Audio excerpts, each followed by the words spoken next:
अस्सलाम वालेकुम नाजरीन, मैं डॉक्टर सहर चावला आपकी खिदमत में हाजिर हूँ। अपने वादे के मुताबिक आज फिर से हेल्थ और न्यूट्रिशन से रिलेटेड एक बहुत इंटरेस्टिंग टॉपिक पर गुफ्तगू करने आई हूँ। वीडियो शुरू करने से पहले आपको याद दहानी करा दूँ कि प्लीज़ मेरा यूट्यूब चैनल सब्सक्राइब करना ना भूलें और फेसबुक पेज लाइक करना ना भूलें, ताकि आपको न्यूट्रिशन, हेल्थ और दूसरे मौज़ूआत से रिलेटेड इंटरेस्टिंग गुफ्तगू और इन्फॉर्मेटिव बातें पता लगती रहें। हाँ जी, क्योंकि मैंने अपनी पहली वीडियो में भी बात की थी और मैं ये बात हमेशा करती हूँ कि we are what we eat. हम जो खाते हैं हम वही महसूस करते हैं। हम जो खाते हैं उसका हमारी लर्निंग पावर पर, हमारी याददाश्त पर, हमारी कंसंट्रेशन एबिलिटी पर, हमारी परफॉर्मेंस पर, हमारे बोलने उठने बैठने के तरीके पर, यानी कि हमारी ब्रेन एक्टिविटी पर बहुत ज़्यादा फ़र्क पड़ता है। तो वो कौन से ऐसे खाने हैं कि जिनका इंतखाब करके हम अपनी ब्रेन एक्टिविटी इंक्रीज़ कर सकते हैं, अपनी कंसंट्रेशन इंक्रीज़ कर सकते हैं, अपनी अटेंशन स्पैन यानी कि जिस चीज़ पर हमने ज़्यादा देर अटेंशन रखनी है उसकी टाइम की ड्यूरेशन इंक्रीज़ कर सकते हैं, अपनी याददाश्त इंक्रीज़ कर सकते हैं और अपने ब्रेन के और फंक्शंस जो है इंप्रूव कर सकते हैं और अपने ब्रेन को डैमेज होने से रोक सकते हैं। इन सारे खानों की कैटेगरी को, जो कि हमारे दिमाग की हेल्थ के लिए बहुत अच्छे हैं, पॉपुलरली ब्रेन फूड्स कहा गया है।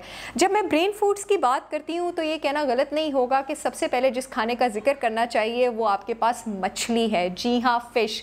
बड़े बूढ़ों से आप जो सुनते रहे हैं कि मछली खाओ दिमाग तेज़ होगा, वो बिल्कुल सही सुनते रहे हैं। उसकी वजह यह है, अगर मैं आपको आसान लफ्ज़ों में बता दूं, अगर आप दिमाग को बाहर निकालें और उसमें से आप सारा पानी एक्सट्रैक्ट कर लें तो दिमाग में जो 60% हिस्सा रह जाता है वो आपके पास चर्बी, जी हाँ, फैट का हिस्सा रह जाता है। और उस 60% फैट में से जो आधा फैट है आपके पास, वो जिस सूरत में मौजूद होता है उसको आप ओमेगा 3 फैटी एसिड्स कहते हैं। ये ओमेगा 3 फैटी एसिड्स आपके दिमाग के जिस हिस्से का मेजर मजमुआ बनाते हैं उसको ग्रे मैटर कहते हैं।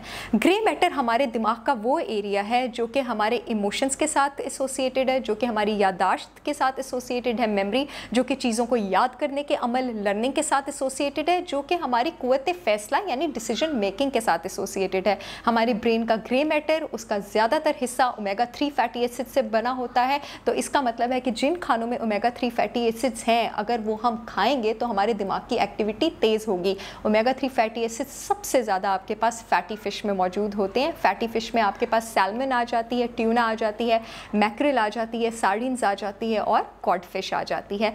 अब ये ओमेगा 3 फैटी एसिड्स आपके ब्रेन में करते क्या हैं? ये ओमेगा 3 फैटी एसिड्स जो हैं, जो आपके ब्रेन के नर्व सेल्स हैं, जो आपके न्यूरॉन्स हैं, उसके इर्द गिर्द एक प्रोटेक्टिव शीट बनाते हैं ताकि उनको डैमेज भी ना हो, वो प्रोटेक्टेड भी रहें, उन पर कोई डिजीज़ भी ना हो, इन्फ्लेमेशन भी ना हो, और जो सिग्नल है वो एक नर्व से दूसरे नर्व तक, यानी जब आप कुछ याद कर रहे हैं या फिर आप कुछ याद दहानी करने की कोशिश करें या कोई फैसला कर रहे हैं, तो वो जो सिग्नल है वो एक नर्व से दूसरी नर्व तक अच्छी तरह पहुंचे। यहाँ तक कि रिसर्चेस ये दिखाती हैं कि जब ओमेगा 3 फैटी एसिड्स की कमी होती है तो इसको डिप्रेशन के साथ एसोसिएट किया गया है। अब ये ओमेगा 3 फैटी एसिड्स फिश के अलावा आप और किन खानों से ले सकते हैं? फ़िश के अलावा आप जिन खानों से ओमेगा 3 फैटी एसिड्स ले सकते हैं उसमें आपके पास नट्स आ जाते हैं।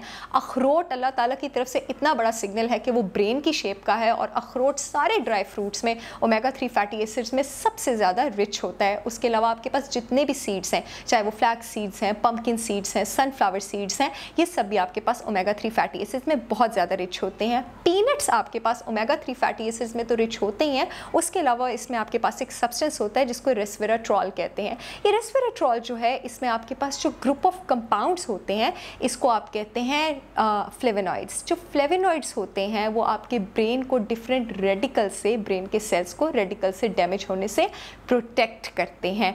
हल्दी के फ़वाइद आपने हीलिंग में तो बहुत सुने होंगे, आपने बहुत सुना होगा, ज़ख़म है, चोट है, हल्दी की लुपड़ियाँ भी लगती हैं, हल्दी की पट्टियाँ भी लगती हैं, दूध में भी हल्दी दिया जाता है। लेकिन क्या आपको ये पता है कि हल्दी आपके दिमाग के फंक्शन के लिए बहुत अच्छी है? जी हाँ, हल्दी में आपके पास एक सब्सटेंस होता है, एक कंपाउंड होता है जिसको आप कहते हैं करक्यूमिन। हमारा जो दिमाग है उसके इर्द गिर्द एक बैरियर होता है, एक मेम्ब्रेन होती है जिसको आप कहते हैं BBB, ब्लड ब्रेन बैरियर। ये जो ब्लड ब्रेन बैरियर है ये हर मादे को, हर सब्सटेंस को दिमाग के अंदर आने की इजाज़त नहीं देता, और ये कुदरत का बड़ा खूबसूरत हिफाजती और डिफेंसिव मैकेनिज्म है।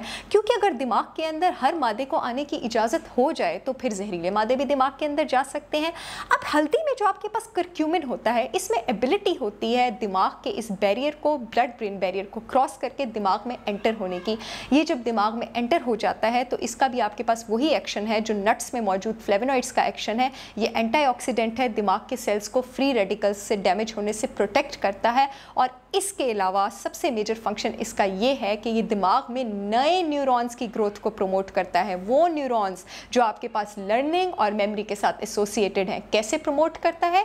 ये दिमाग में एक ग्रोथ हार्मोन बनाता है जिसको आप कहते हैं BDNF, brain derived neurotropic peptide या ब्रेन डिराइव्ड न्यूरोट्रॉपिक फैक्टर। इस फैक्टर की ग्रोथ जब दिमाग में इंक्रीज हो जाती है तो अच्छे वाले न्यूरॉन्स जो आपके पास याददाश्त, मेमोरी, कंसंट्रेशन और एक्टिविटी के साथ एसोसिएटेड है, उनकी ग्रोथ ज़्यादा हो जाती है। ये तो हल्दी, फिश, नट्स और सीड्स के फ़वाइद हो गए। एक चीज़ होती है, एक टर्म होती है जिसको आप कहते हैं ब्रेन प्लास्टिसिटी।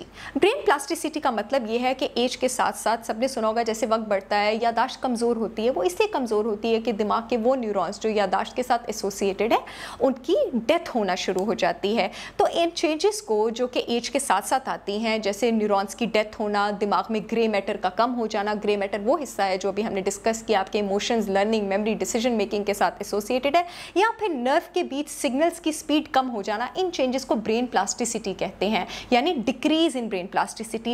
अब मेरे पास वो खाने जो ब्रेन प्लास्टिसिटी इंप्रूव करते हैं, इसका मतलब है वो ब्रेन फंक्शन भी इंप्रूव करते हैं। इसका मतलब है कि वो बहुत, जैसे आपके पास एंटी एजिंग क्रीम्स होती हैं या एंटी एजिंग फूड्स होते हैं, तो वो एज रोकते तो नहीं है लेकिन वो एजिंग को डिले करते हैं। इसी तरह वो खाने जो आपके पास ब्रेन प्लास्टिसिटी में अच्छे होते हैं, वो खाने आपके पास मेमोरी डिक्लाइन को over the period of time delay कर देते हैं, यानी वो बहुत देर से होता है। इस खाने में आपके पास सेरेफेरिस क्या आ जाती हैं, स्ट्रॉबेरीज आ जाती हैं।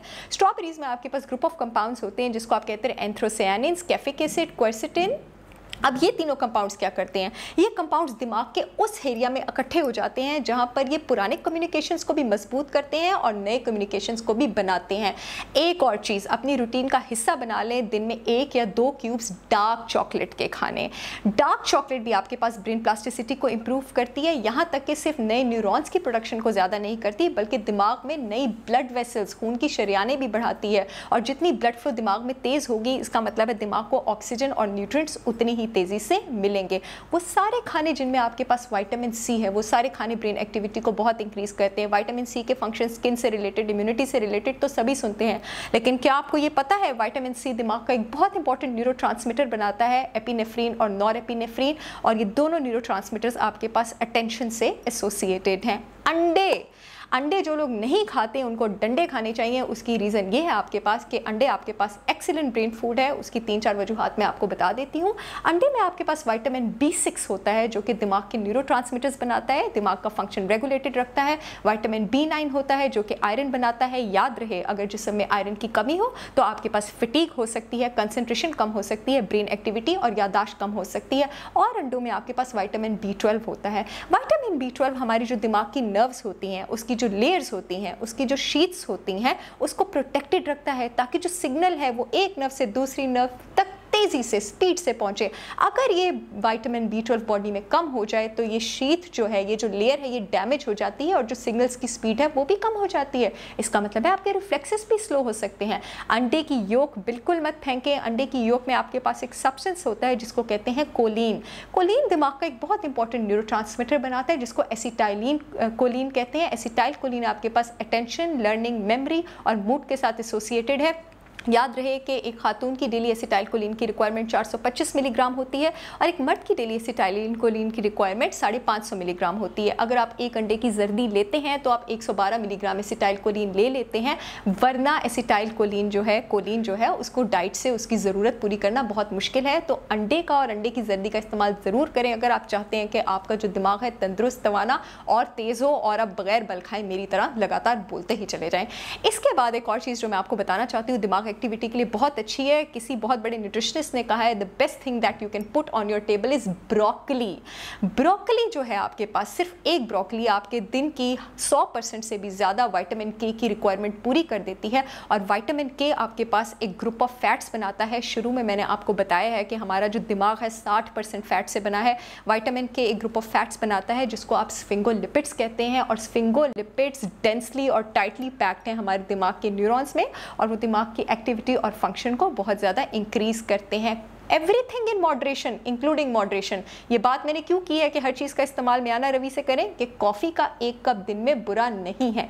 कॉफ़ी आपके पास बहुत ज़बरदस्त ब्रेन स्टिमुलेटर है। एक तो कॉफ़ी का अगर आप 1 कप दिन में लेते हैं उसमें एंटीऑक्सीडेंट्स हैं, वो ब्रेन को डैमेज नहीं होने देता फ्री रेडिकल से। और दूसरी चीज़, कॉफ़ी आपके पास क्या करती है, आपके दिमाग में जो न्यूरोट्रांसमीटर होता है जो स्लीप को और आपकी एक्टिविटी को स्लो डाउन करता है, उसको आप एडिनोसिन कहते हैं। कॉफ़ी इस एडिनोसिन के एक्शन को थोड़ी देर के लिए ब्लॉक कर देती है और आपके दिमाग की अलर्टनेस इंक्रीज कर देती है। कॉफ़ी आपके ब्रेन की एक प्रॉपर्टी को बूस्ट करती है जिसको आप कहते हैं ब्रेन एंट्रोपी। ब्रेन एंट्रोपी का क्या मतलब है? Capacity to store information.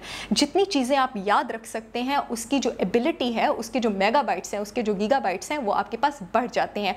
Coffee आपके पास एक फील गुड हार्मोन बॉडी में प्रोड्यूस करती है, सेरोटोनिन और dopamine, and when you feel good of course you perform good. इसके अलावा वर्जिश ज़रूर करें। वर्जिश करने से आपके पास बॉडी में 3 हार्मोन रिलीज होते हैं। Number 1 dopamine. डोपामिन आपको मोटिवेशन का और रिवॉर्ड का एहसास देता है। Number 2 serotonin. सेरोटोनिन जो है वो आपका मूड और एंगर रेगुलेट करता है, जैसे कॉफ़ी के बारे में मैंने बात की। और नंबर 3 एपिनेफ्रीन। एपिनेफ्रीन आपकी अलर्टनेस रेगुलेट करती है। नींद ज़रूर पूरी करें। जब आप अपनी नींद अच्छी तरह पूरी करते हैं तो दिमाग से एक टॉक्सिक प्रोटीन फ्लश आउट हो जाती है जिसको बीटा एमाइलॉइड कहते हैं। अगर over the period of years आप अपनी नींद पूरी नहीं करते तो दिमाग में ये टॉक्सिक प्रोटीन बिल्डअप होना शुरू हो जाती है और ये ब्रेन के सेल्स को डैमेज करके याददाश्त को डैमेज पहुंचाती है। और इससे जो डिजीज़ होता है उसका नाम सब ने सुना होगा, फिल्मों में भी बहुत सुनने को मिलता है, अल्जाइमर्स डिजीज़, जो कि आपके पास डिमेंशिया और मेमोरी लॉस के साथ एसोसिएटेड है। मोर ओवर नींद पूरी करने से बॉडी में इन्फ्लेमेशन कम होती है। आई होप ये वीडियो आपके लिए कारआमद साबित होगी और अब आप ब्रेन फूड्स पर बहुत ज़्यादा ध्यान देंगे और अब आप खाने को हल्का नहीं लेंगे। शुक्रिया।